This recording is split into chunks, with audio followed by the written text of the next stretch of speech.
Hey guys, welcome to our channel. So in this video I'm going to show you how to download Udemy certificates. So simply in order to do this, first of all you have to complete the course in Udemy, and when you complete a fully course then you will be able to download the certificates. So how you can do it?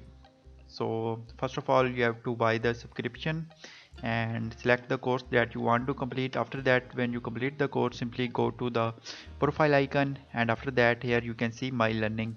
So simply just click on my learnings, and now after that when you click here, simply you will move to next page. And so here you can see, first of all you have to download a course and complete it. So when you download a course and complete it, simply under the course you can see when you completed it the download certificate option. So in this way you can download certificate in Udemy.